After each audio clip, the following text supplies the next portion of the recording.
dicen que la fe solamente es eficiente dependiendo del objeto en el que se pone la fe. Y claro, o sea, muchos ejercemos fe todo el tiempo, toda la vida. Fe es creer que algo va a suceder, ¿no? Y fe, pues la ejercimos hoy en la mañana. Simplemente, yo no sé cuál sea tu rutina para bañarte, ¿verdad? No la quiero saber ni nada, pero abres la regadera y abres el agua caliente y tú esperas que salga agua caliente. Entonces tienes fe en que va a salir agua caliente, que no se apagó el boiler durante la noche. Y digo que dependiendo la rutina, porque si no sale agua caliente, pues ya depende, te tienes que volver a vestir y salir a ver el boiler y demás, ¿no? Pero realmente nos subimos al carro y lo encendimos simplemente entendiendo y pensando y creyendo que va a encenderse y que nos va a llevar hasta este lugar, ¿no? Hoy, hace 2 días atrás, nos anunciaron que no iba a haber luz en domingo de 7 de la mañana a 4 de la tarde, ¿no? Porque la gente piensa que a esa hora no hay nada, ninguna actividad, no vas a necesitar nada, pero somos una iglesia, ¿no? Y a esas horas necesitamos la luz. Y se rentó una planta de luz y confiamos, ¿sabes? Confiamos de que la persona que iba a traer esa planta de luz iba a estar aquí, si no estaríamos a oscuras, ¿verdad que sí? Y entonces ejercemos fe todo el tiempo, continuamente usamos fe.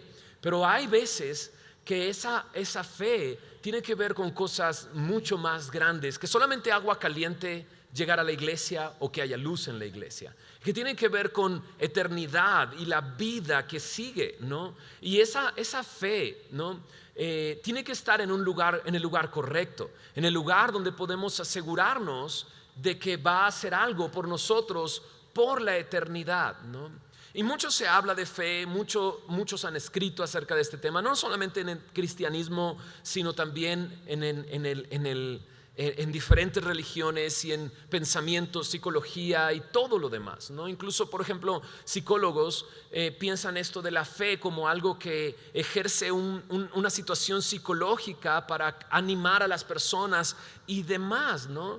Incluso dicen, lo importante no es en quién tienes fe, sino que tengas fe. Y entonces de repente escuchas eso de, pues yo tengo fe en la fe, ¿no? Y dices, por eso, ¿pero en qué? Pues en la fe, ¿no?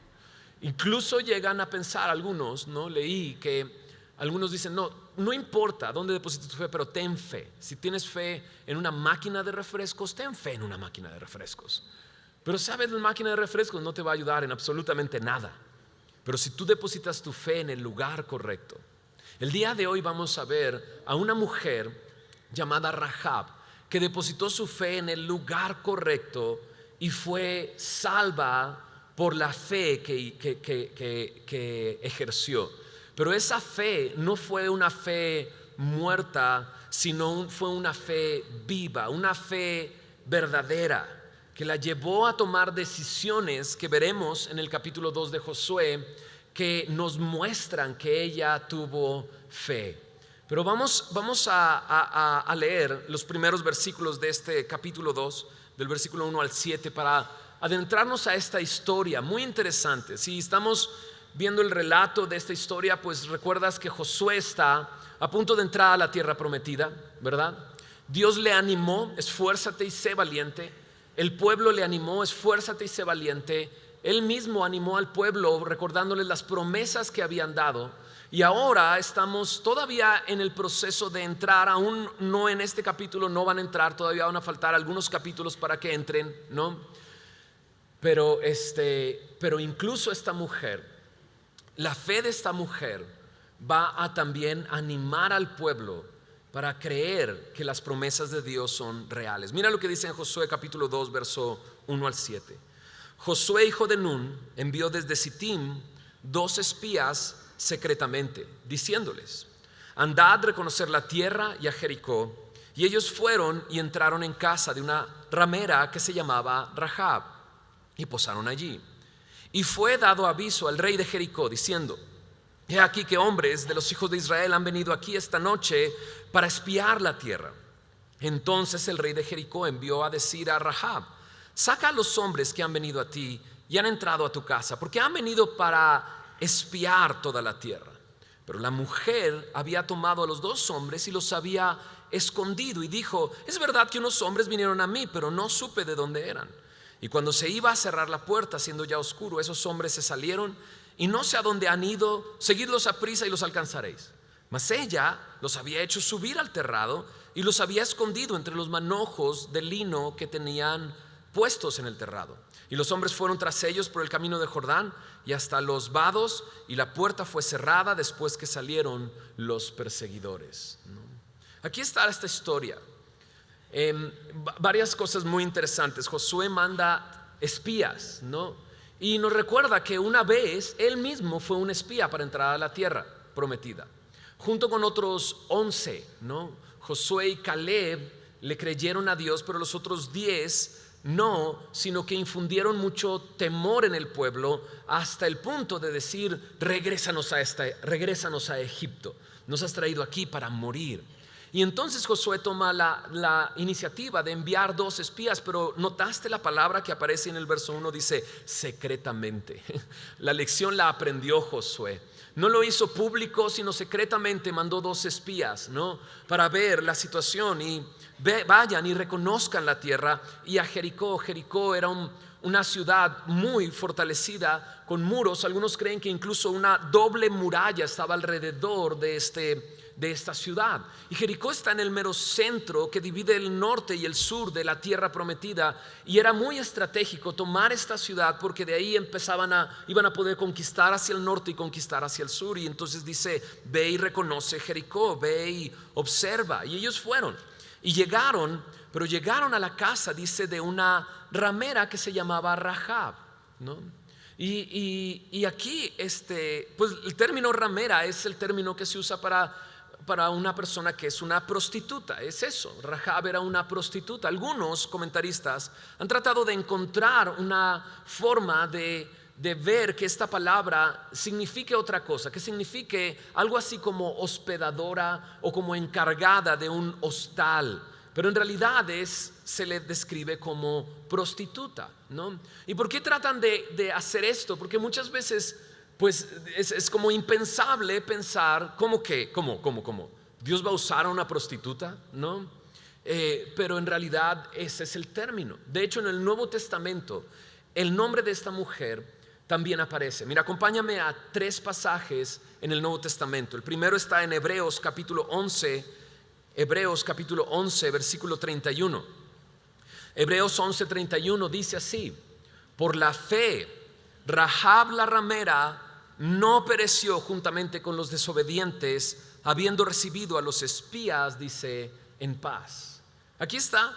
En el Nuevo Testamento aparece esta misma persona y se le describe también así, Rahab la ramera, y en el Nuevo Testamento está escrito en griego y la palabra claramente significa prostituta. Pero se le alaba en Hebreos capítulo 11, verso 31, por su fe. Por la fe Rahab la ramera no pereció juntamente, dice, con los desobedientes. También Santiago utiliza su historia. Mira en Santiago, 3 páginas adelante ahí en tu Biblia, en Santiago capítulo 2, versículo 25 dice así: asimismo también Rahab la ramera no fue justificada por obras cuando recibió a los mensajeros y los envió por otro camino, porque como el cuerpo sin espíritu está muerto, así también la fe sin obras está muerta. Santiago también utiliza su historia, la historia de Rahab, y también la describe como Rahab la ramera. Entonces esta mujer sí, era eso, era prostituta, ¿no?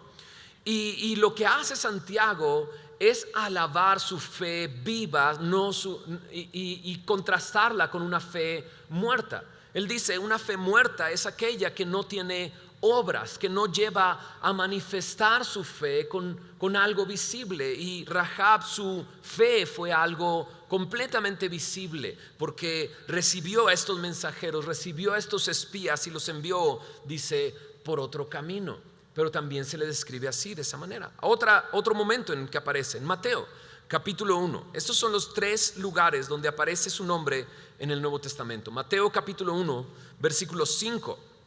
Dice ahí: Salmón engendró de Rahab a Booz engendró de Ruth a Obed, y Obed a Isaí. ¿Qué es esto? En el verso 1 dice que es la genealogía de Jesucristo. Rahab llegó a ser parte del linaje por el cual vino nuestro Señor Jesús. Entonces, ¿es esta la razón que de repente dices, no, como que una prostituta en medio de este linaje? ¿Cómo crees? Bueno, ahorita vamos a hablar de eso. Pero no nos olvidemos esto, de que siempre podemos observar en el Nuevo Testamento a Jesús acercándose a los pecadores, a las prostitutas, a los religiosos, acercándose a aquellos en los que veía la necesidad de salvación. Y sabes, cuando llegamos a la historia de Rahab en Josué capítulo 2, la pregunta es, ¿y por qué llegaron ahí? ¿No? Algunos dicen, bueno, es un buen lugar para esconderte. No es así.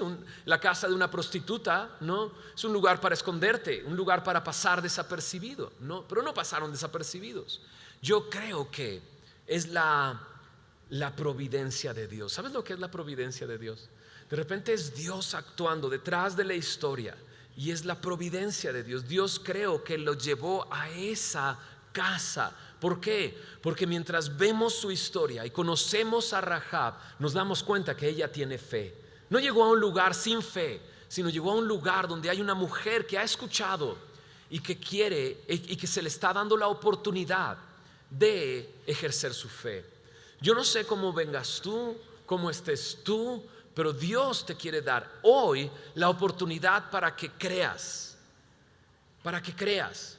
No sé cómo estés, pero sí sé una cosa, que Dios te ama y que no es casualidad que estés acá, no es porque tu marido te trajo de las greñas, no, aunque no tengas greñas o lo que sea, ¿verdad? Sino es Dios que en su providencia te ha traído hoy aquí para que escuches este mensaje. Y entonces llegan a casa de esta mujer, ¿no? Quedaron allí, pero empieza el chisme, ¿no? Estos son espías y fueron a avisarle al rey de Jericó. El rey de Jericó manda a un grupo de personas a donde está Rahab para decirle, hey, saca a estos hombres que han entrado a tu casa. Y cuando ella da la razón de esto, dice, pues sí vinieron, pero se fueron, ¿no? Pero dice ahí la historia que ella los había escondido en el terrado, por lo cual quiere decir que ella les mintió acerca de esto, les mintió acerca de si estaban ahí o no. Y de repente esto resalta dentro de la historia. No sé tú, pero a mí resalta, o sea, como mentir y luego al final pues resultó, ¿no? Entonces Dios usa las mentiras. En Proverbios capítulo 12 verso 22 dice que la lengua mentirosa es una abominación para Dios. Proverbios capítulo 12 versículo 22, Proverbios 12, 22. Por lo tanto tenemos que verlo en el contexto, ¿no? Y no decir, bueno, voy a mentir con el fin de que al final, ¿no? Pues resulte algo para Dios. No, no es así. Checa el contexto. El contexto es que esta ciudad está a punto de ser invadida por Israel. Esto es una situación de guerra. Y en situación de guerra, no quiere decir que es justificable mentir, para nada es justificable mentir, pero a través de la historia has visto hombres que pudieron rescatar muchas vidas, escondiendo a personas que eran perseguidas, ¿no? En sus hogares, en paredes falsas, en lugares así, y que ha salvado vidas. Pero otra vez, no quiero decir que es justificable, pero mira el contexto es que hay una guerra. Y el contexto también es que Rahab es, digámoslo así, apenas está a punto de ejercer su fe en el Dios verdadero. Por lo tanto trae mucho bagaje atrás. O sea, me hace recordar una cosa. Esto es hace varios años, hace 15 años atrás, ¿no? Yo conocí a Cristo, le entregué mi vida a Cristo. Mi lengua era buena, ¿no? Sabes, en los restaurantes, ¿no? ¿Te acuerdas que de repente ves a una mesa a un lado y están hablando así con un lenguaje soez y florido, ¿no? A un lado y estás con tus hijos, ¿no? Y de repente volteas a ver así como, oye, ¿no podrías bajarle a tus palabras, ¿no? Bueno, yo era ese, ¿no? O sea, yo era ese. O sea, no solamente en mis canciones utilizaba anteriores, ¿no? Antes de Cristo, letras o palabras bastante groseras, bastantes así, ¿no? Sino en mi vida diaria yo hablaba de esa manera, ¿no? Y recuerdo recibir a Cristo y Dios empezó a transformar mi vida, ¿no? Nadie me dijo, hey, tienes que dejar de hablar esas cosas, sino que un día leí un versículo que me decía, ninguna palabra corrompida salga de tu boca, sino aquellas que sean para la necesaria edificación del cuerpo. Y para mí fue muy claro, fue así de wow, ¿no? Pero no era pero recién convertido, ¿no? Uy, no, nunca les voy a poner esos videos, pero o tendría que poner, es como se dice, editarlos, ¿no? Con el beep, ¿no? Porque recuerdo hace algunos años atrás encontré un cassette donde estaba yo en Ámsterdam, ¿no? Y estaba en Ámsterdam en una segunda ocasión. La primera ocasión fui pues a fumar mota, eso fui, a ponerme como loco, ¿no? A Ámsterdam. La segunda vez que fui, ¿no? Ya era cristiano. Y yo ando ahí con la cámara, ¿no? Grabando todo, ¿no? Y en una de las porciones de ese video puedes escuchar, ¿no? Lo voy a editar, obviamente. Puedes escuchar. No, si hace un año yo aquí andaba, bip, ¿no? Pero gracias a Jesús que bip, ¿no? Me salvó, porque si no, bip, ¿no? Y una vez vi el video y me quedé así de, ok. Pero sabes, mi corazón estaba cambiando, era un nuevo creyente. De esto no he hablado, nunca lo había hablado, pero lo voy a hablar hoy. Este año fuimos al Vive Latino de 2013. Me invitaron y mi intención todo el tiempo era predicar el evangelio y he podido escuchar testimonios de personas que Dios ha usado ese momento de ir a ese lugar para conocer de que Jesús es real, Y fui a ese lugar con esa intención. Mi intención nunca ha sido regresar a la artisteada, sino pues no estaría aquí, estaría haciendo giras y demás, no. Sino que era compartir el evangelio. Y fuimos y yo quería literalmente atravesar el lugar con la espada de la palabra, ¿no? Con la espada del Espíritu, y que la gente entendiera qué es lo que Dios estaba haciendo y quería hacer en sus vidas, ¿no? Pero llevé a un amigo que acaba de recibir a Cristo, mi amigo Eric, una semana atrás. Y dije, sé que es un riesgo, pero bueno, voy a llevarlo porque es bueno en lo que hace y acaba de recibir a Cristo y demás. Y justo antes de una canción, no, y yo, ok, no. Y al final le digo, oye, bro, híjole, mano, lo que dijiste, pues sí estuvo medio grueso, ¿no? Dice, no, es que como venía el mensaje, yo quería que no se perdiera la atención y por eso dije eso, para que la gente estuviera atenta y no sé qué. Y yo así de, bien, bro. ¿Qué quiero decir con esto? Que muchas veces hacemos cosas recién convertidos porque aún no hemos entendido cuál es lo que Dios quiere para nuestras vidas. Pero no estoy justificando las groserías, obviamente. No estoy justificando un lenguaje grosero, ni estoy justificando una mentira. Pero lo que estoy diciendo es que la situación que vivía Rahab era un contexto en el que estaba, y también Rahab había vivido toda su vida en una sociedad en que adoraba a otros dioses, una sociedad perversa, una sociedad que vivía en la inmundicia. Ella misma es prostituta. ¿Entiendes lo que estoy diciendo? Espero que se entienda y no que no se malentienda, que se malentienda. No que no se malentienda, mira, no que se malentienda. Pero ella tomó la decisión, ¿no? Ahora, ¿por qué? Porque esto es un riesgo. El guardar esos espías de Israel era un riesgo, implicaba demasiado riesgo. O sea, llegó una comitiva del rey de Jericó. En el momento en que se descubriera que ella era una traidora, ¿tú qué crees que iba a pasar? Iban a tomar su vida, iban a acabar con ella. Y ella tomó un riesgo de guardar a esas personas. ¿Por qué? Aquí está la razón. ¿Por qué? Verso 8 al versículo 11 dice de esta manera: antes que ellos se durmiesen, ella subió al terrado y les dijo: sé que Jehová os ha dado esta tierra, porque el temor de vosotros ha caído sobre nosotros, y todos los moradores del país ya han desmayado por causa de vosotros.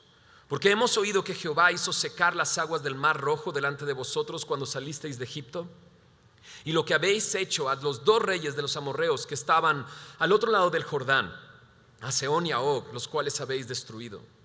Oyendo esto, ha desmayado nuestro corazón, ni ha quedado más aliento en hombre alguno por causa de vosotros, porque Jehová vuestro Dios es Dios, ¿qué dice? Arriba en los cielos y abajo en la tierra. Aquí está la razón de por qué los escondió. La razón es que, bueno, para empezar tiene fe, mucho más fe que cientos de miles que estaban a la puerta de la tierra prometida 40 años atrás. 40 años atrás el pueblo estaba en ese mismo lugar y Josué y Caleb y Moisés les decía: esta es la tierra que Dios nos ha dado. Pero ellos decidieron no creer. Pero esta mujer está del otro lado y ve todos los obstáculos que puede encontrar. No ha crecido en un lugar donde conozca acerca de Jehová, del Dios verdadero, sino ha crecido en una sociedad politeísta, en una sociedad alejada de esa realidad. Pero de repente lo primero que dice es: sé que Jehová les ha dado esta tierra, sé que esta es la promesa, sé que Dios les ha dado esta tierra.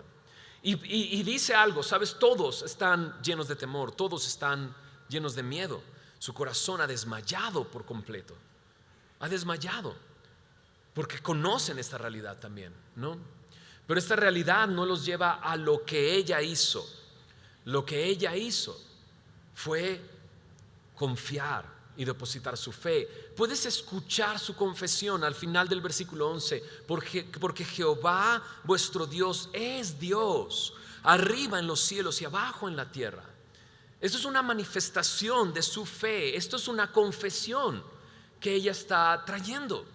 Ahora, si puedes observar un poco el texto, nos damos cuenta que lo que tenía esta mujer, como lo dice Santiago, era una fe verdadera, porque su fe los llevó a guardar a estos hombres, porque sabía que eran de los hijos de Israel, porque sabían que ellos era la única oportunidad en que ella podía ser salva de la destrucción que venía, de la invasión que venía de este pueblo, y los guardó. Y es una fe que actuó, una fe que se muestra en obras.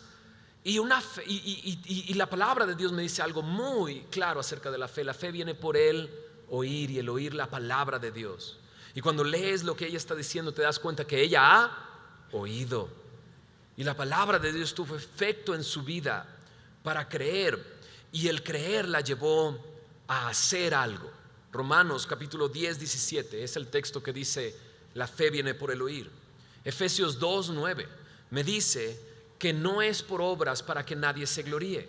Y en esto quiero que sea muy claro, porque esta mujer no por lo que hizo no es salva, sino porque creyó. Lo que hizo era una demostración de que creyó.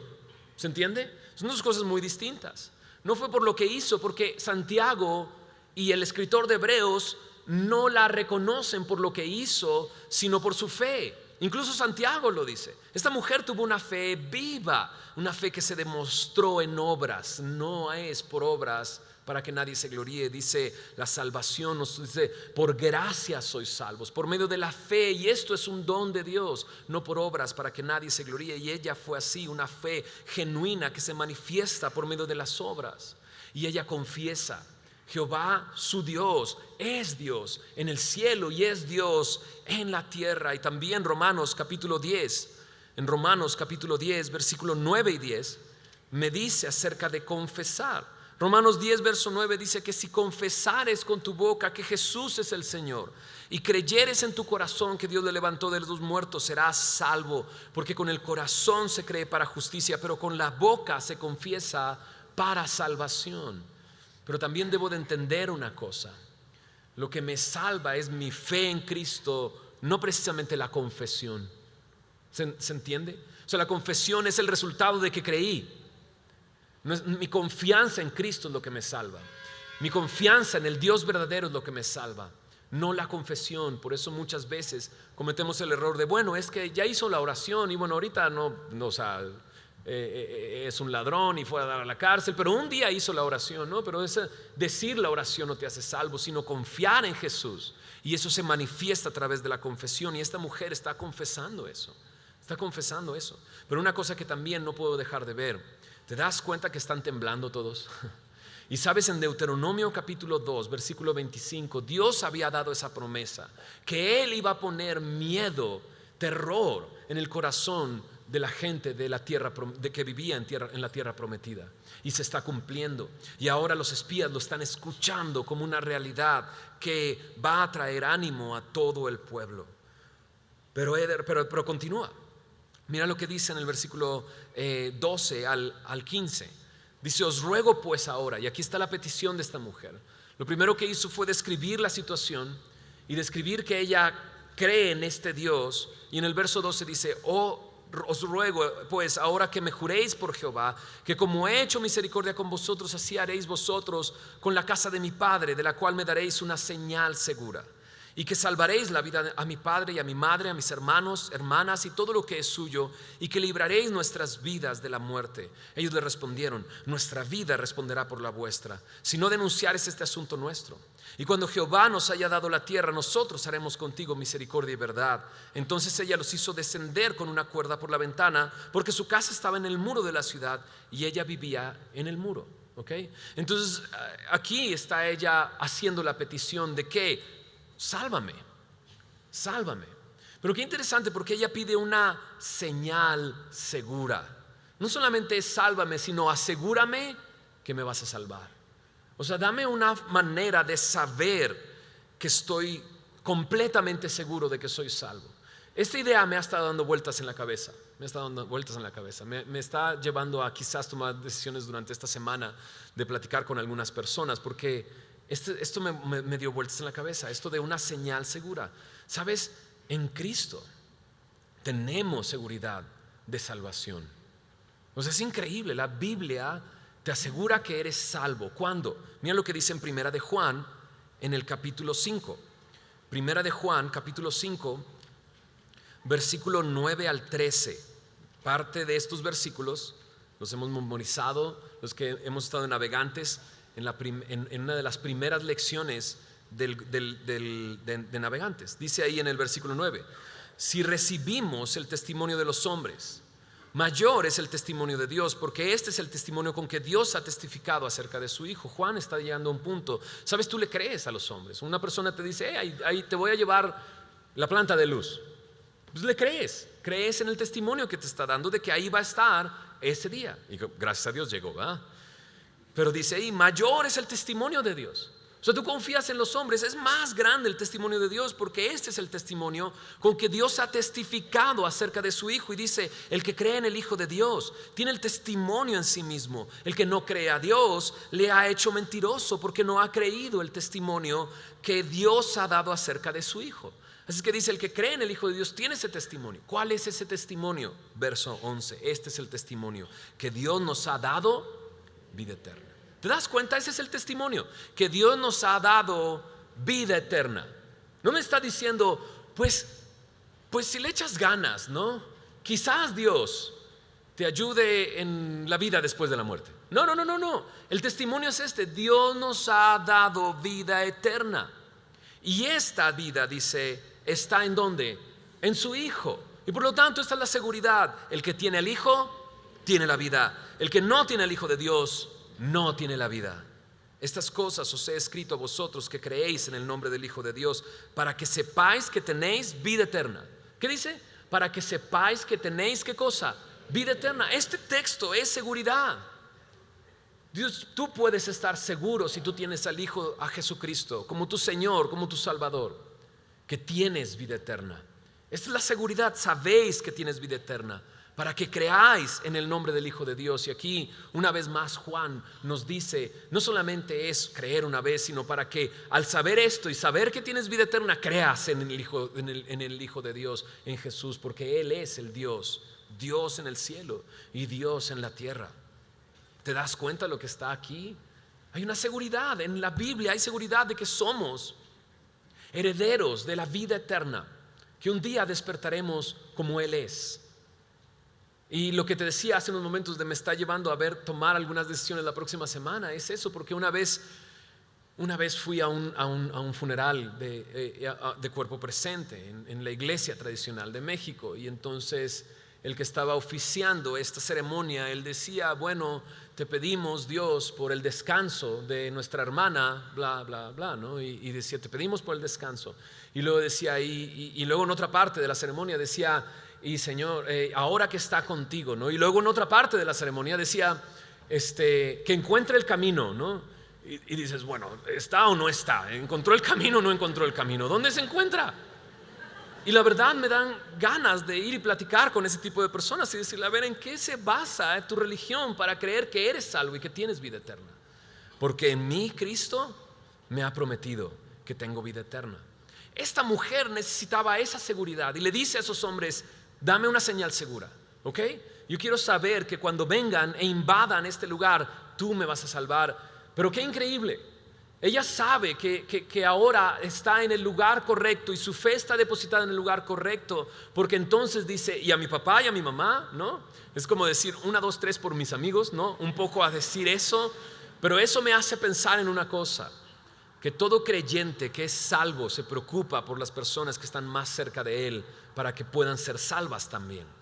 Y eso me da una muestra de que esta mujer creyó y Dios la va a usar en ese momento para salvar a su padre, a su madre. Y sí, la Biblia me dice en 1 Corintios capítulo 1, versículo 27 al 29, que Dios usa lo vil y lo menospreciado, lo que no es, para avergonzar lo que es.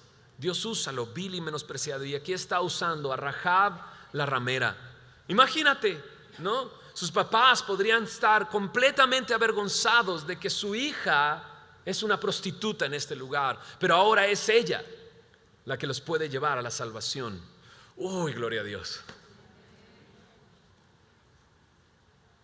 Si tus papás se han avergonzado de ti por mucho tiempo, por lo que eras, por lo que has hecho, incluso por lo que eres el día de hoy, ¿sabías que Dios te puede usar a ti para que tu familia sea salva? ¡Qué increíble! Y aquí está Rahab, ¿no? Diciendo, pero a mi padre, a mi madre, no tiene hijos porque no menciona a sus hijos. Y su familia no vive con ella porque menciona la casa de su padre, pero pide por ellos. Y ellos le dicen, va, nuestra vida es por su vida, pero no denuncies esto, no les digas que estuvimos acá, ¿no? Verso 16, continúa la historia. ¿Qué historia, verdad? Ahora, pregunta, antes de avanzar, ¿por qué crees que pidió salvación? Porque sabe que va a morir, ¿no? Por eso pidió salvación. ¿Sabes? Muchos seres humanos, digámoslo así, personas que viven en este planeta, son ignorantes de que están condenados por su pecado. La Biblia dice que la paga del pecado es muerte, mas la dádiva, el regalo de Dios es vida eterna en Cristo Jesús. Y muchos son ignorantes de que el camino es muerte, el rumbo es muerte, su vida sigue de esa manera y va a ser la muerte. Y la Biblia me habla de esto. Estos textos en la Biblia no debemos de quitarlos, al contrario, debemos de presentarlos, porque esta mujer sabe que va a morir y por eso pide salvación. Sabe que esa tierra es del pueblo de Israel, sabe que van a entrar y destruir el lugar y por eso pide salvación. Una persona que deposita su fe en Cristo es porque sabe que está condenado por sus pecados, porque sabe que su pecado lo está llevando a la muerte. Entonces dice en el verso 16, y aquí están, digamos, las instrucciones. Y él les dijo, marchaos al monte, dice, y les dijo, marchaos al monte para que los que fueron tras vosotros no os encuentren, y estad escondidos allí 3 días hasta que los que os siguen hayan vuelto, y después os iréis por vuestro camino.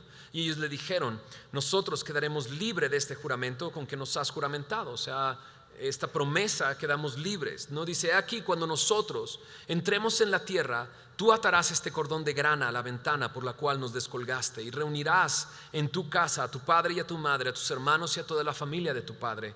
Cualquiera que saliere fuera de las puertas de tu casa, su sangre será sobre su cabeza, y nosotros sin culpa. Mas cualquiera que estuviera en casa contigo, su sangre será sobre nuestra cabeza si su mano le tocare.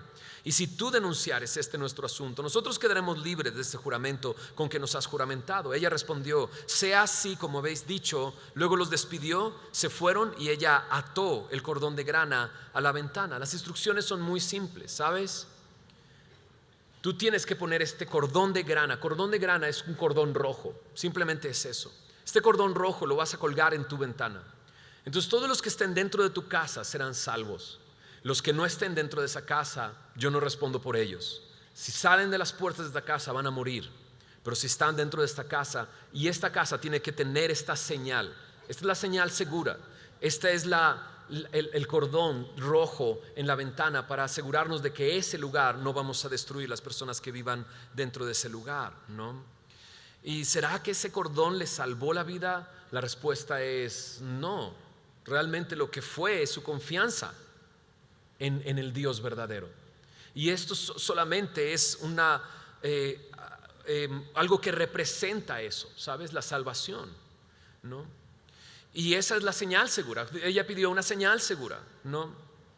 Y sabes, cuando observamos muchos, desde mucho tiempo atrás, desde el primer siglo, hombres han considerado que este cordón de grana es un representante de la sangre de Cristo. Si te pones a pensar aquí que hay varias analogías que se juntan desde hace mucho tiempo atrás. La primera analogía que se junta es la sangre de ese cordero que presentó Abel en el altar frente a Dios, acercándose a él, y me dice que Dios aceptó su ofrenda, porque vio la ofrenda de Abel y su corazón. Pero luego recordamos el cordero de la Pascua, ese cordero que Dios le pidió al pueblo que lo sacrificara y con su sangre pintara el dintel y los postes de su puerta, y que si estaban teñidos con su sangre, con esa sangre de ese cordero, sin mancha y sin contaminación, esa casa no iba a morir, el primogénito de esa casa. Y ahora tenemos este cordón de grana, ese cordón de grana que le representa esa salvación que ha venido a esta casa, y los que estén en esa casa no perecerán. Pero si lo extiendes aún más adelante, podemos ver a Jesucristo con su sangre derramada como el precio de nuestros pecados. En Efesios 1:7 dice: tenemos redención por su sangre. En primera de Pedro 1:18-19 dice que su sangre preciosa como de un cordero, sin mancha y sin contaminación, es lo que nos ha rescatado de nuestra vana manera de vivir que heredamos de nuestros padres, porque somos pecadores, y Él nos ha rescatado porque el precio que pagó fue su sangre. Pero luego sigues más adelante y te encuentras en Apocalipsis capítulo 5 con los redimidos que estarán delante del trono cantando una canción: digno eres tú de recibir el trono, porque tú nos has redimido con tu sangre. La sangre de Cristo, el precio pagado por nuestros pecados, es esa misma sangre que el día de hoy puede salvarte y rescatarte a ti si tú depositas tu confianza en Jesús. Lo dijimos, esta es la señal segura. Tú tienes al Hijo, tienes la vida eterna. No tienes al Hijo, no tienes la vida eterna. Y el día de hoy yo creo, estoy seguro, no es casualidad que estés aquí. Dios te ha traído a este lugar para que, saliendo de este lugar, puedas tener la certeza de una esperanza en Cristo, y puedas ser libre del pecado, libre de la esclavitud del pecado, libre de la culpabilidad que has cargado toda tu vida por lo que has hecho, libre para poder adorar a Dios. Ahora checa esto, y esto me encantó. Ellos salen por la ventana, ¿no? Me imagino que no están colgados de la ventana diciendo todo esto con Rahab, sino que lo dijeron antes, ¿no? Pero salen de la ventana, pero ella escuchó esta instrucción: este cordón de grana afuera de tu ventana. ¿Y qué hizo ella? Lo ató inmediatamente en su ventana. Inmediatamente lo ató en su ventana. ¿Qué quiero decir con esto? Hey, inmediatamente entrégale tu vida a Cristo. No esperes más.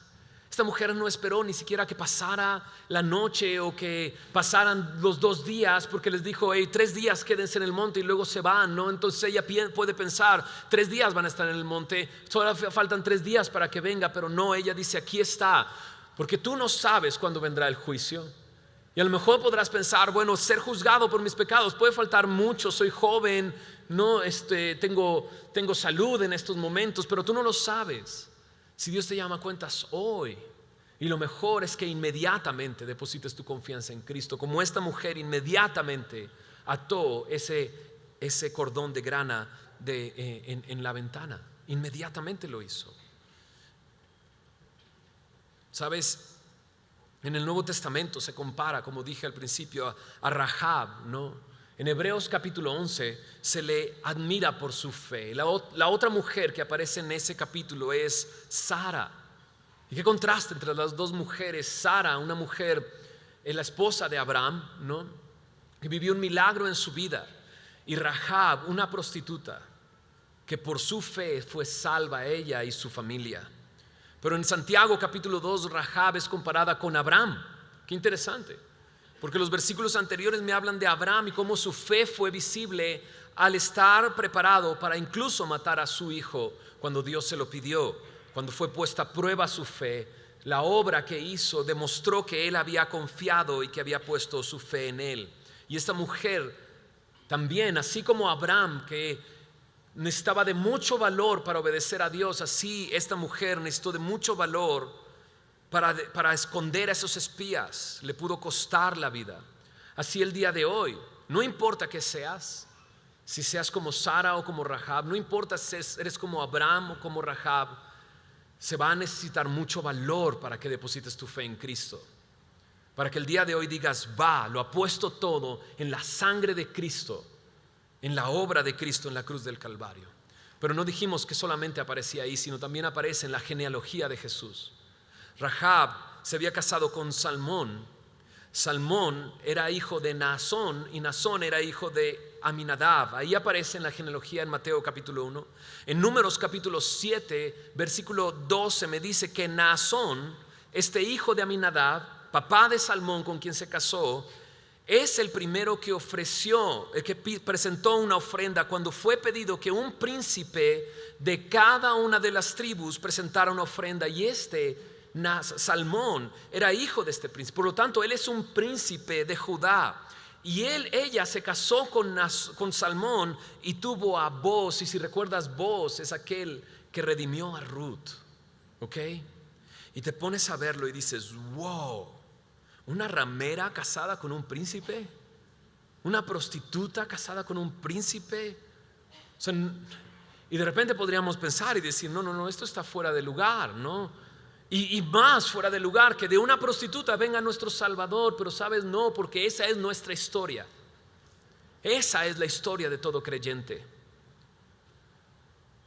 Porque de alguna u otra manera nosotros nos fuimos infieles a aquel que nos creó, infieles a aquel que tenía un propósito para nuestras vidas, y decidimos vivir nuestras propias vidas, prostituirnos con el mundo, con el pecado, prostituirnos.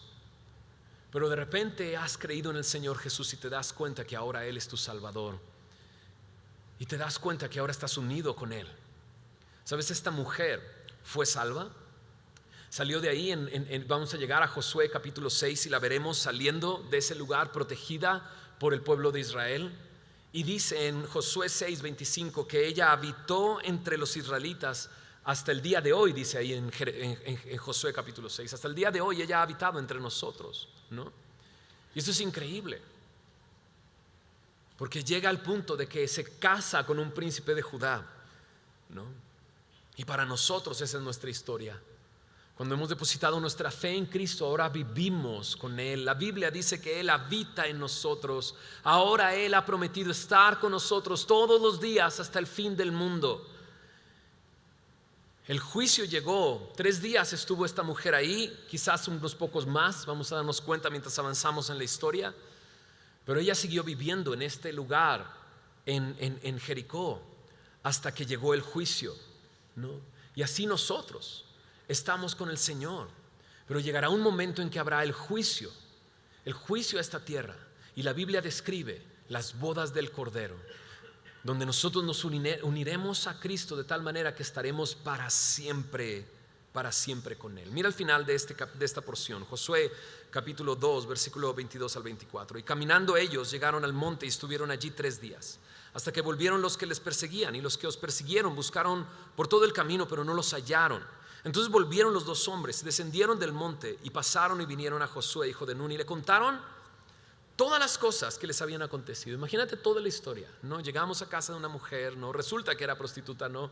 Pero resulta que había creído en el Señor y que creía en el Señor, y nos dijo esto y sucedió esto, y vinieron mensajeros del rey de Jericó, ¿no? Y ella no nos denunció, Y ella nos pidió que toda la historia se la cuentan a Josué. Verso 24. Y dijeron a Josué: Jehová ha entregado toda la tierra en nuestras manos, y también todos los moradores del país desmayan delante de nosotros. No sé qué, evidentemente Josué estaba esperando algo que los espías iban a traer, y esto fue lo que trajeron. Quizás algunos podrían pensar, quizás nos van a decir cuál es el muro más débil, cuál es el lugar donde no hay tanta guardia, cuál es la estrategia militar para invadir este lugar. Pero no necesitaban una estrategia militar, necesitaban confirmar la promesa que Dios les había dado, y ellos lo acaban de confirmar.